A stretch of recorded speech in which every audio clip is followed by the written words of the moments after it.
historical foundation, and it allows us to kind of just rip. I mean, you know, the beauty of this, because David is so open and all the other writers are so open, kind of like season 1, even if stuff didn't make it into the edit, they can kind of see kind of where we're trying to kind of go with the characters. And then it's interesting this season seeing how they're now kind of writing some of the stuff that we were trying to maybe kind of plant, kind of continuing it on. That's so cool. It's kind of nice having a bit of an influence. Kind of being able to influence your own kind of character, and also, I mean, you know, they put their foot down, like, no, yes, mainly no. It's fun. I would say, having now nearly shot nearly all of season 2, season 1 kind of seems like a bit of a prequel, actually. Season 2 seems, it's so cliche, like bigger and bolder, but it really feels like this year, every department, really all the characters, we're all kind of hitting the same. We're all kind of at the same pace. We've all kind of found. So they kept the balance, because they had a really good balance with you guys. Like, it wasn't a one-man show by any stretch of the imagination. No, it's really even got even more. You know, there's new characters coming in, but this year affects the old characters. Yeah, exactly. As well, Are they going to tell us who Nico is? Yeah. Are they going to tell us who he is? Because these probably don't even know who Nico is. That he's a magician. Oh, damn it, I hate when I blank. I can't say it out loud. We're not saying it. You're not saying it? All right. How would you say the characters have changed? Or that's kind of what I was going with the evolution. I mean, how would you say they've been, what kind of journey have they been on so far from what you started to where you are now? Well, I get the opportunity to go backwards. So I had this amazing opportunity to go back and explore Lucretia 7-8 years ago and see what happens in her life to affect who she is today. And this thing that happens in her life, you can clearly see that there were two paths, and if the thing that happened didn't happen, she 100% would have been on the other path and she would have been completely different from it. But in that moment, her whole life was affected and changed forever, and there was nothing she could do to kind of get around that. How long do we wait for that? What episode is that going to happen? When are we going to see all that? I think it's quite soon, isn't Flashback. it? Yeah, it's quite Flashback soon. stuff is amazing. It's amazing. Really great. Yeah, the opportunity to go back and discover someone in their innocence, in their youth, without, you know, it was so helpful, because you kind of make up your mind about where this person's come from and her history and her journey to where she is now. I think there is going to be a lot of that in the show going forward, sort of going back and looking at seeing why people are driven to do what they do. Yeah. I know for me personally, the relationship between me and Leo is kind of season 1, it's just there, but we don't really know why. You know, why does Zoe follow him around despite, you know, getting so much danger? And the abuse. You do take a lot of abuse. Absolutely. But this season, just from the bits that we've seen, you're much stronger with him, aren't you? Yeah, it's weird because Zoe's kind of, for all his kind of laid back, you know, rock and roll, you know, you only live once attitude, he's actually kind of, this season's a bit like Leo's moral compass. It's a really kind of weird dynamic that the guy that is usually getting pissed in the bar is kind of being like, you can't do this, you know, this is, you know, it's interesting. And you also found that this year you kind of really have, Zoe really has the ability to make Leonardo laugh and listen. I mean, it's not you try and get through to it. Yeah, and so your relationship is. You really are playing the best friend this year. Really the best friend, not just the guy hanging out yelling at you. Because you had a bit of that, like you kind of faded in and out in a couple of episodes. You were there, but you weren't. Towards the end of the season, you were really strong. Yeah. But in the beginning, I really didn't know where they were going to put you. Yeah, you know, I would say going on the first 2 episodes of this season, you get to know more about Zoe than you maybe did the entirety of season 1. That must have been a lot of fun. So it's been great. It's been really fun this year. We got to know each other, didn't we? We get to know each other very well. I mean, you see in the Comic-Con, I'm sure it's in the trailer, yeah, isn't it? it's in the That's trailer, on the yeah. I didn't get to the panel last night. It's killing me. Oh, man! I missed the panel last night. I was covering so much stuff I couldn't make it. Oh, you're such a busy guy. This is my show. This is the show I loved this season. This is the show I really enjoyed, yes. Really. That's awesome. And again, because of that how hard it is to do historical fiction and how well you guys are doing. You know, where did you film this season? Where were you looking? Back in Wales. Was it raining this time? No, we we had really the lucky most this year. beautiful summer, didn't we? Amazing this year. Last year, miserable. David's episode last year, bless his heart, when he came in to direct, it rained constantly, every day, all day. And David was like, what the hell is this? This is awful. And then this year he was off doing other things and busy, and he could come in and direct it early episode. On, yeah. And the sun was out every day. It makes such a difference, isn't it? Yeah. I mean, do you enjoy the fact that this isn't a network show? If you've got a bit more freedom because it's because of stars, for you as actors, is this something that gives you a bit of extra freedom? What do you think? Yeah, I suppose so. I haven't got sort of previous experience. I mean, I've only got sort of English drama experience before. So this is all. How does it compare to working at home to working in the US? Just bigger and better, Production value-wise, it's just insane. The sets are incredible. It's just. It's strange because we work on a strict TV schedule, so it's fast. Yes. But you feel like you're making a per episode movie. Like 10 films, yeah, it's really weird. You're working in film format, but you're shooting like you're doing a TV show, yeah. So it's why it's nice to come for weekends here, because we're kind of in the studio in Swansea, Of course. sort of in our own little bubble, just going, day after day after day. So when we come here and we meet people and we can feel the kind of energy from the there's a panels. People are watching and kind of get it, and it's great. I know that was awesome yesterday, because I was at Comic-Con last year when we were launching the show, so we had to do a lot of explaining to people why you should watch it, and really having to kind of encourage people to tune in. Whereas this year, coming back, people have watched it, and it's so lovely sitting on the panel, wasn't it? Yesterday? Yeah, it's great. Like a really lovely, relaxed vibe. People in the audience were so giving. And yeah, it was really Are you still shooting the second series at the moment? We've Yeah. got, I think we've got 5 weeks left. Yeah. So is it an Nearly 8-week there. shoot? Is it quite a long? No, it's like a 7-month shoot. Wow, that's long. Nearly 7 months. Nearly 7 months. Yeah. How many episodes? 10. Yeah. I mean, and it really, that's our year essentially. I mean, you've been doing some amazing bits and bobs this year. I have. Oh, I did Guardians. Yeah, I did a bit in Guardians of the Galaxy. Oh, they were shooting that.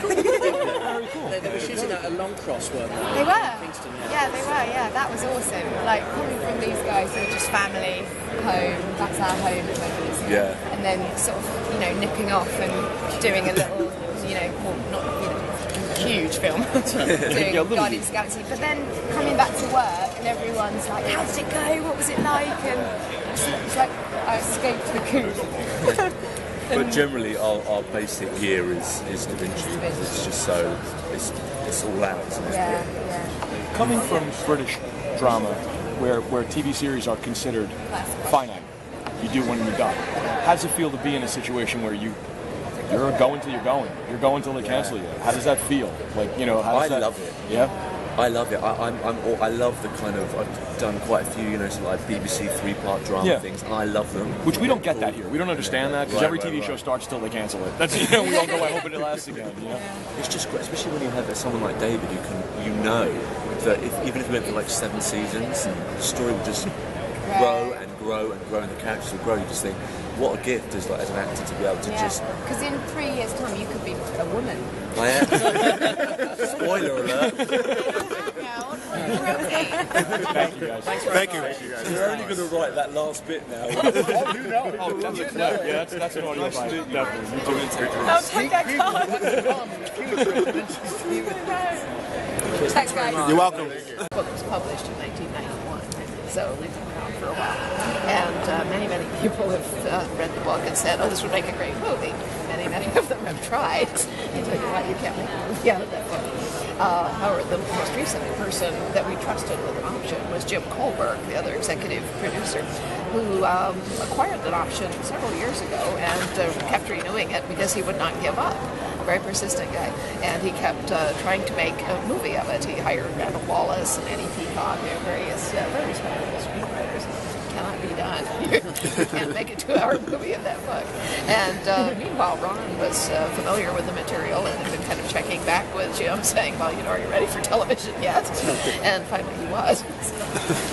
Yeah, my wife and my producing partner, my wife Terry and my producing partner Meryl, and I were having dinner in Vancouver about 5 years ago and talking about, what would be a passion project to do next, and they had both read this book these books separately and didn't know, and they just got into this whole animated conversation how great they were, and said I had to go read them, and I did, and I was taken with it. 'Cause, I love history, I love historical fiction, great characters, it's a good story, and I thought, yeah, this is a TV show. And so we tracked down the rights, talked to Jim, and he was interested in doing a featured version. I just said, okay, I don't really see it, but okay. And we just kept checking back. Every year we'd call them again and say, so how's that feature going? Say, yeah, just to remind them. And then last year it was, maybe it is a TV show, and I said, great. Called Sony Television, said, let's do this, and we took it out and pitched it to Stars, and Stars snapped it up. So how important is it? Obviously, it's being shot in Scotland, isn't it? How important was it to shoot it there rather than going for New Zealand or California? Or was it important to keep it? I thought so from the beginning. I wanted to shoot it in Scotland from the get-go.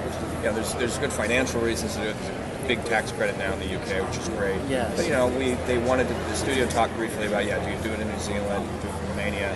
But I just thought, you're going to spend an awful lot of time and energy trying to recreate a place that actually exists. Let's just go there. And now that we're there, it's really great because we have, we draw from a lot of local crew. There's a lot of people who are familiar with the history and the heritage and the artisans and crafts, and we learn a lot that we didn't know going in. That we would not have access to a lot of those people if we were in some other country. So it's really great because the show is, it's important that the show. It's a love letter to Scotland in a lot of ways. So we want it to be as truthful to that as we can. What's the power of it for you? You said you love the books and all that, but sort of what do you think is the power of this show? It's going to attract people or attract yourself? Obviously, you created it, so. It's just a great story. I was just compelled to read it. You just kept turning the pages. Good central character. Claire is really strong and smart. I really liked the fact, as someone who reads a lot of science fiction or time travel type stuff, that this woman did not go into 1743 and start asking where the telephone was, or she's not stupid, and it wasn't jokey, and she was smart and capable, and she was able to very quickly adapt and survive in this very difficult circumstance. And I respected that and liked it, and I was always impressed by, I'm reading along, and then suddenly Diana will yank the rug out from under you, and there's some huge reversal that you don't see coming, and I love that. I love that in storytelling. I love the element of surprise is, I think, a very underrated quality for what we do. And there's a lot of surprises in the story moving forward, and I can just see that's going to make great television. So I just believe in it. And how will it appeal? Obviously, I don't know if it's a slightly contentious question, but how do you make it appeal to sort of a male audience? Because obviously the books are perhaps aimed for, perhaps I'm wrong. They're not aimed in any way whatsoever, but publishing, of course, works on niches. Of course. Female author, obviously, anything I write is going to be I do. No, actually, men like the books as well as women do, and my original objection to having them sold as any sort of women's fiction was I said, you're going to cut off the entire male halfway readership. I said, men see different things in the stories than women do, and I would like to see that.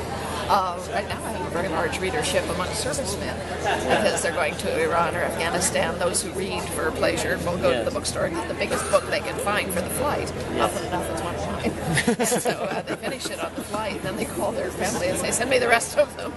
But they identify with Jamie and they love Claire. But interestingly, what actually gets them is the relationship between Jamie and Claire.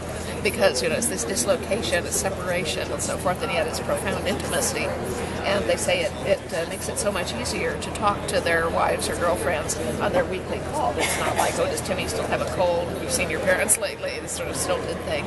Instead, it's, I just read this scene, and it was so great. And then, are you in the book? Oh, you read that one. Well, what did you think? Would you have done that? And there's this sense of instant communication. And then since it is about a relationship and adventure and danger and so forth, it allows them to talk about what's going on in their own lives and form that immediate connection without wasting a lot of their valuable time. Does it kind of take you aback seeing your characters kind of come to life, storylines? Oh yeah, it was a shock. I was watching the audition tape again out in my Ramada, and my son came over. He's a novelist as well. He's wandering around the floor here. But he sat down. I said, "You want to see something interesting?" So I showed him, and after a while, he said, "That was great." And he looked at me and said, "This has to be so weird for you." Who's your favorite character? Difficult to answer, but I'll tell you an illustrative anecdote. There's a group of fans where I live who take me out to tea once a year to pick my brains about books. And on one of these occasions, they got started on the character of Black Jack Randall, who is a sadistic bisexual pervert. I mean, both and they were saying, "Oh, he's so loathsome, such scum. He makes my skin crawl." I'm sitting there sipping my tea and thinking, "You have no idea you're talking to Black Jack." No, I'm all of them. And I love them all profoundly. Thank you. That's brilliant. Are you involved with the show, or just? I don't know. I'm very, very pleased at how much involvement and access they've given me. Not legally involved, you might say. Right. Do you read scripts? Do you give comments? Do you that kind of thing? Consider scripts and outlines. She send us back comments, notes, thoughts, and we'll call and say, "What do you think about this?" Or just the car over. I'm saying, "Well, this is what I'm thinking about doing later on." And chat. I mean, she's the source of it, so it's a great resource. It'd be stupid not to use her as much as we can because this is her universe. So not everybody does. Very often you have an author sit there and say, "Well, the books are the books, and the show is the show." I perceive the difference. If Ron's telling me things, I'm saying, "Yeah, that's a great idea." Ron has a great grasp of psychological plausibility. He understands what the book is about, not this happened or this happened. It's this is why this happened, and therefore we can tell it this way, and it would increase this element or something. But it is visual reading. I think it is an adaptation. Ron's a great adapter. Oh right, and I mean it's like sometimes an author has been so excluded from the proceedings. They sit there and go, "The book is the book, the show is the show." And that's but I love your attitude about it. It probably has a lot to do with all those specific circumstances of different properties and different authors. It was important to me on this one. From the get-go, Marilyn and I flew to Arizona. We spent a weekend with Diane. I remember how early on that was. It was before you got into. Even as stars pitched it, we hadn't even pitched it. Yeah. So we just spent a weekend and just talked with her about the books and the characters and what it was about. So I wanted to have that kind of relationship with this project coming together. So how far are you into the shoot? We just finished week 1. And is it a 12-week shoot or is it longer? Well, we're shooting them in blocks of 2. Okay. So one director for each 2 episodes, and then we cross-board the 2 shows. Right? So a block is 2 episodes. It takes us about a month to shoot one block. And are you crewing up in the UK? And apart from the production, are you crewing up in terms of directors? Are you crewing up locally? It's a mixture. I mean, block 1 is directed by John Dahl, what we did before, and then we're lining up subsequent directors after that. Mostly UK directors. I think there's a couple European people that we're talking to as well. Most of the directors have come out of Europe.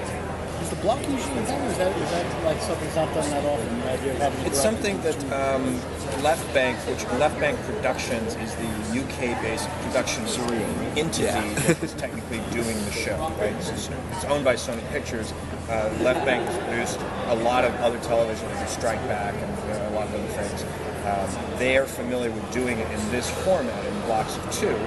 And we went, okay, well, you guys know how to do this. Let's do it that way, because that's sort of a different way of doing business in the UK. I mean, there's a lot of different cultural things. There's a lot of different working methods. They work different hours. They work different union rules. It's a process of us adapting to how they do it and them adapting to how we do American television. So the blocks was one of it, and it feels good. If you have the scripts, it's all about if you have the scripts ahead, then you can do stuff like that, because there's big savings on a production level too. If you can, the more you can cross-board, the more you can shoot all the Cassaleak scenes together, all this location together. It saves you a lot of time and money. So if you can get the scripts ahead and you can cross-board aggressively, it's really good.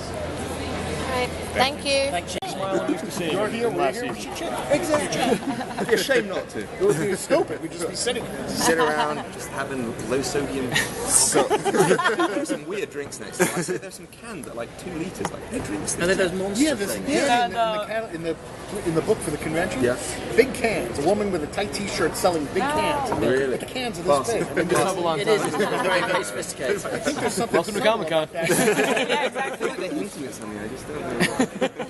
What do you think? First Comic-Con? Second Comic-Con? First Comic-Con. I was filming last year, so I couldn't make it. So what do you think? I love it. Do you know what I love? It's like genuinely the passion and the enthusiasm. It's like I've never been somewhere that's so devoid of cynicism. People only here. Only here. Yeah, I was about to say you should have been at the table 5 minutes ago. This table's bad with me. We've been repeating each other apart. So, Blake, Let's got it. You got 11. what is it like to play a villain? See, I don't think he's the villain. Come on. No, he's a good guy. He just misunderstood.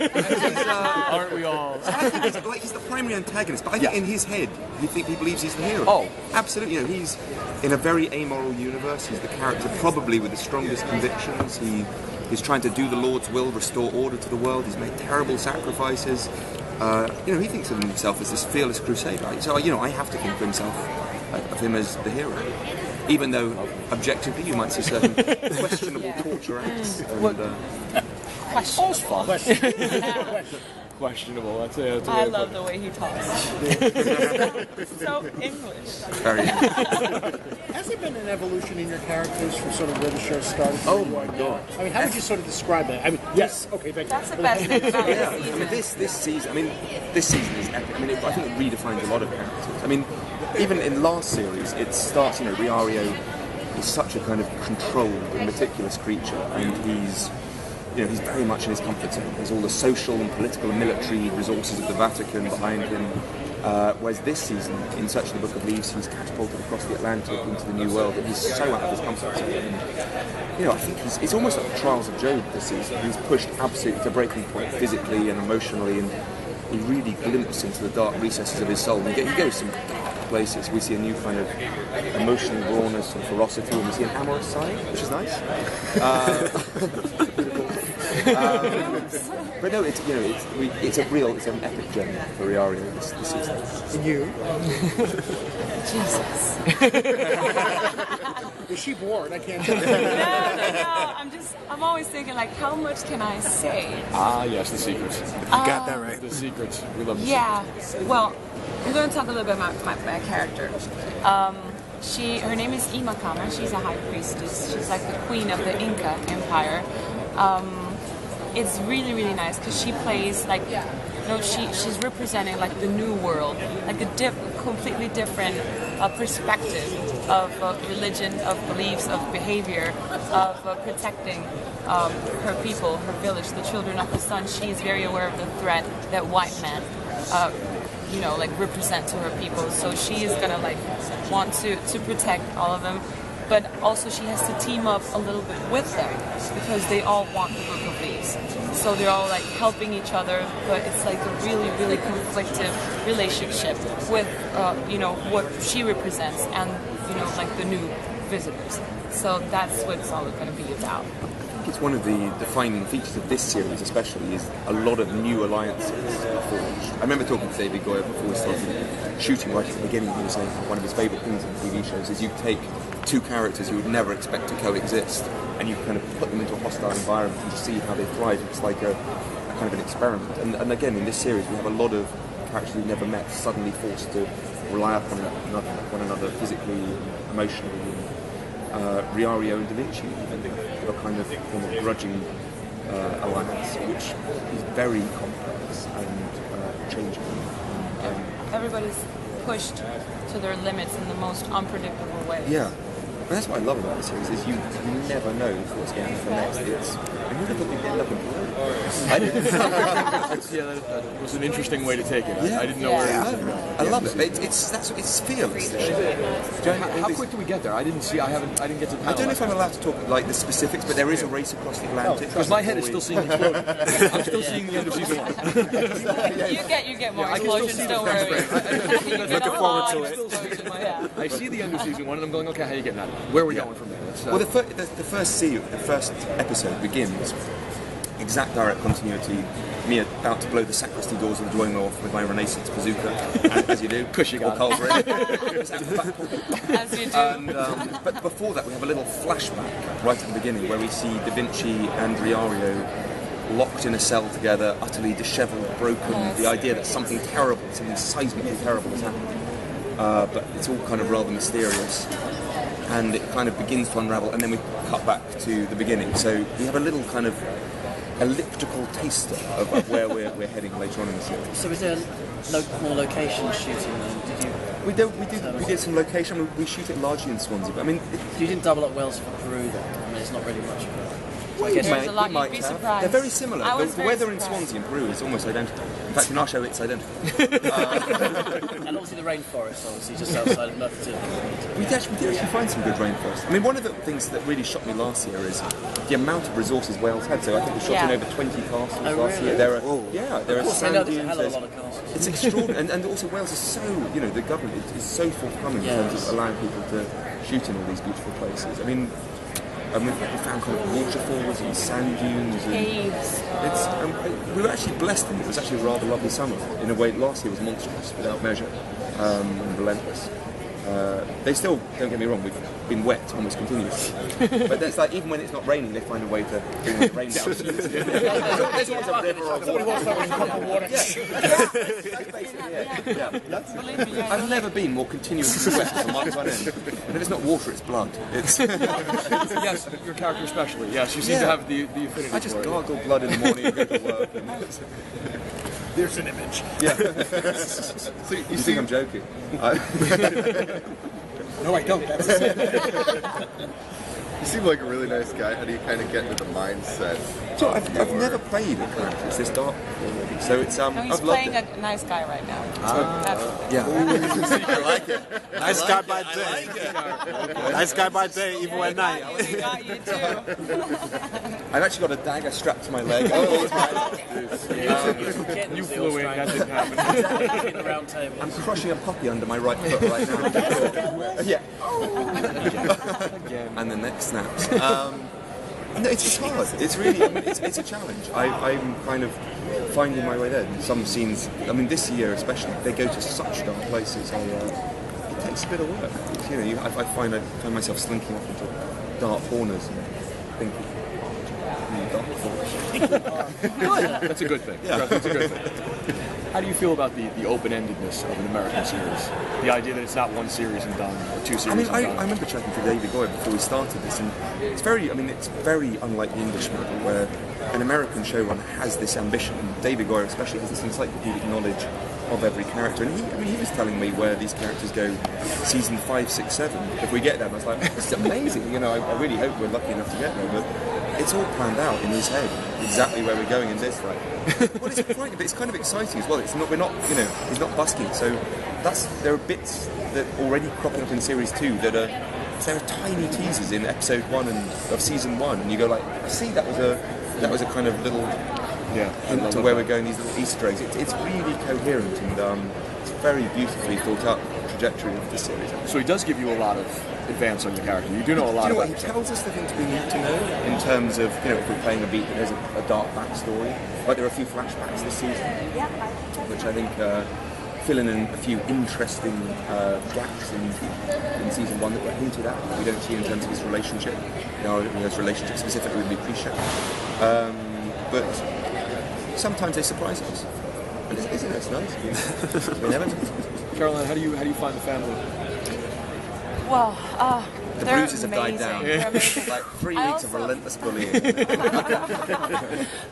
I remember when I met Blake, I had like that same question on my life.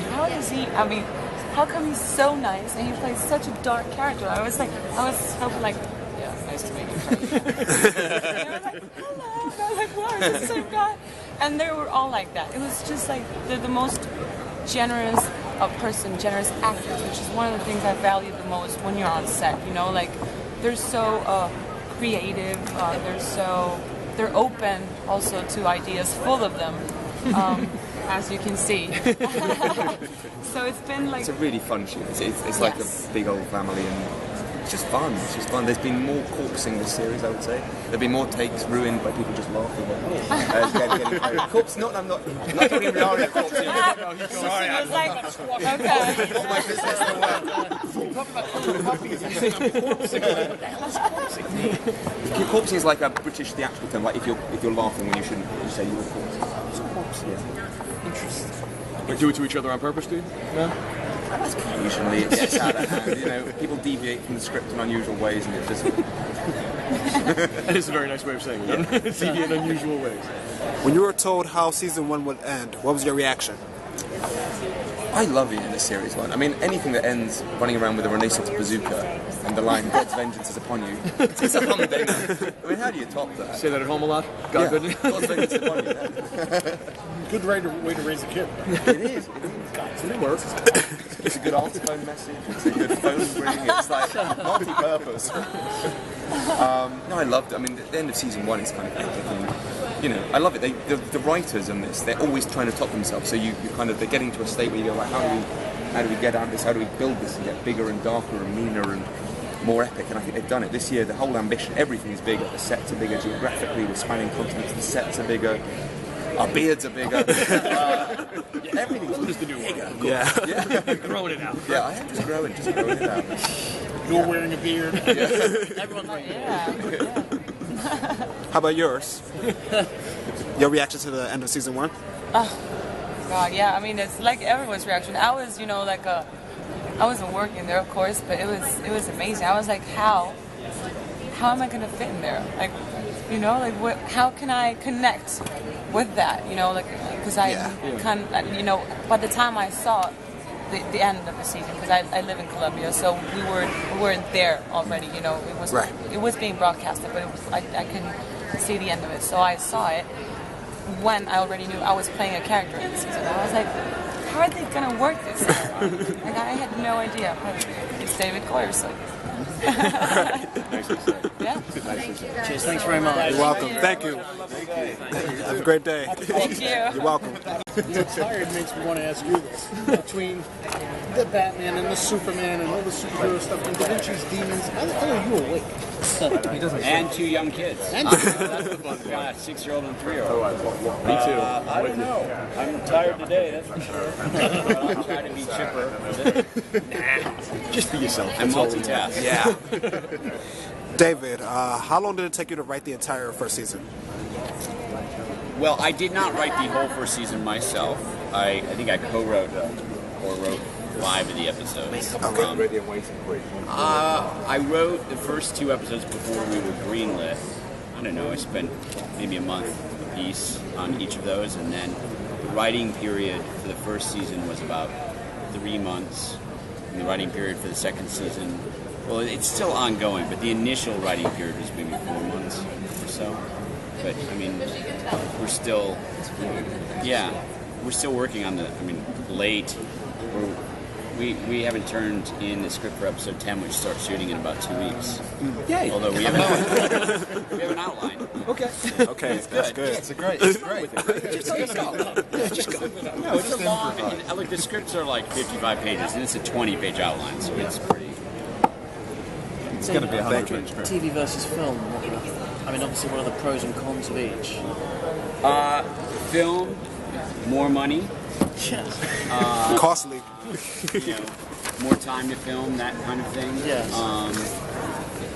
TV, although increasingly TV, a lot of money is being put into TV, and the bottom line in film is I think we were alluding to this on the panel, is you generally, it's ironic because normally in a film you have to wrap up your story in 2 hours or so. You don't get an opportunity to have sequels, but I'm now on my 3rd movie franchise in which I'm getting to tell stories. But in TV, serialized television, you have an opportunity to tell a story over 8 hours or 10 hours. Yes. If you're lucky enough to go into a second season, or we may go into a 3rd on this, you can take a much more novelistic approach. You can take your time in letting things roll out. In a movie, generally there's a good guy and a bad guy, and they remain that way over the course of the film. But in a television show, a character can shift allegiances slowly over the course of the series, which is fun. I will say though that our show, a typical TV show films in 7 to 8 days, and our show films in about 15 days. So I call it almost TV plus. It's sort of halfway TV plus, between. but it's still because we've got feature film production design. Yeah. It's sort of still trying to achieve a film on a sort of television budget, so it's always a race against time. Yes. But we do take, because of the period elements and the visual effects, it takes a long time. Our episodes shoot in double the length of time that it does, a network show. Speaking of the ambiguity of the good guy, bad guy in the show, you're obviously the hero, and obviously the main character, but you do have your character has some flaws and some deep weirdness that he's into. How do you approach that? I read lots of books about his deep weirdness. No, he did. There are books out. No, well, that's always a gift to play someone who's flawed and ambiguous, and he doesn't behave well. He doesn't treat people well. The entire belief in Leonardo's life is that his quest is far more important than any of the people around him, and the collateral damage he leaves in his wake is just a byproduct of the fact that he's on a much higher quest. That said, this season, in the previous season, we saw the negative effect that was having on the people around him and his relationships. This season, that's going to start to affect him. So it was always that knowledge that I could certainly begin the series with a cocky, arrogant dick, and progress as the series went on to someone who had learned humility, learned the effect of how he learned how to. Has he learned it in season 2? Not yet, 100%. But you know, that's what you say. The glory of serialised television is you get the time to do it. It just takes a nerve to hold off. I also have this theory that in serialized television, particularly cable, those shows are more about anti-heroes than heroes. Yeah. Whether it's Tony Soprano or we've got the license to have heroes that have more rough edges than you would in movies or often in network television. Being that it's serialized and it's open-ended, not like we discussed before, like it's not a British show. You're not doing that series 1, series 2. How much do you hold back knowing that you may not have a season 2? How hard is that? It is tough because we'll constantly debate with stars about, I loved that season 1 ended on a big cliffhanger, and in this case, we got a second season, and we were able to. And they said, season 2, just whatever you do, don't end on a cliffhanger. Make sure you wrap it up. And I was like, sure. So, they're seeming pretty positive about a third season. So in that case, it'll work. But I would hate to be in the position of doing 3 seasons or 4 seasons and finish and leaving the audience hanging. Yeah. But by the same token, it's just that tension. It's that risk that you have to take when you're investing as a creator and as someone who watches the show. Is that you hope that the show can end on its own terms. As an actor as well, you hope that you are going to get to where you want to get to and where you're planning to go steadily. And everyone wants the Breaking Bad ending. You know what I mean? In terms of this is the show went for as long as it should go, and it's the way it should end. Well, if they give you enough time, if you're not going to have that extended period, at least wrap it up. If you know ahead of time. Right. Yeah. It's anyway funny. At least. But even with Breaking Bad, obviously now AMC is glad, but they didn't want to do. He wanted to do 16 episodes, and they wanted to do 8. And he said, no, I want 16. And ultimately they agreed, and obviously now they're thrilled that they agreed. But you always hope that you can end a show on your terms. And, I've had 2 other shows that have only gone for a season. And then this one, knock on wood, will at least go through 3 seasons. So maybe we've got a shot in this one. Heartthrob? How's it going with that? All of the internet, Well, the strange thing is that because we shot the first season and then we did the publicity solidly, and then by the time the first season came out, we were shooting the second. I've kind of been in the bubble of a little town in Swansea inside a soundstage room, so I haven't seen any of that. And I'm glad, because I have no idea how it handled. Last night a little bit? No? Panel didn't blow you away a little bit? Panel was great, but that was fun. It was fun. I feel bad for the cast because they're in this bubble in Swansea, and they came out, these guys, and they said, oh wow, there are people that like the show. It's really nice. Well, because I live in America and I come and go, and it's done quite well for Star, so I get a lot more of that than they do. Yeah, we've kind of felt like we've been putting on a play in our living room for our parents. It's quite nice to come and say, hey, this play's been filmed. People like it. It was fun. I think it was fun. I don't know if it happened to you, but some people ran Blake down on the street yesterday. Yeah, they were chasing me and Laura in tears. Riario, like, it was like, yeah, they had, the woman was in tears with the Lucretia dress yesterday. I love it. I love it. Tom, have you ever had any injuries during the taping of the show? Yes. Yes. Oh. Yeah, I mean, it's a very, very physical role, and it requires me to be in a shape that of my life that I've never been in. Just stamina, just to make sure that I can get in the harness the next day and hang upside down from a bridge or whatever. Right. You really screwed up your hip. I did. In the first season. Early on. We were worried too. It was the second episode. Yeah, Oh, that's man. my back. I couldn't run, and so every time a running sequence came, it cuts between my feet and there's someone else's feet running, and because we were just. But this season, fortunately, knocking on wood, it hasn't been so bad. I mean, I'm always covered in bruises and scratches and stuff, but it's part and parcel of it. I quite enjoy it. Were we able to do as much of the Da Vinci view? Da Vinci Vision. Yeah. Yeah, that'll keep. I mean, again, it's funny. Everybody loves that, and everybody loves the inventions, and they're great. They're just expensive to do, and so it's this. But yes, we've been working on little Da Vinci Vision moments in the second season. We're shooting episode 9 out of 10 now, and we've just seen a first cut of episode 5, so we're well into it. Good. It's been wonderful, guys. Yeah. Thank you. Well, if you like the first season, I can genuinely say the second season is even more fun. And if you didn't like the first season, the second season is so much more fun that you'll like that anyway. Yeah. Can't wait for it. Either way. You win either way, just watch it. Thank you. Thank you, John.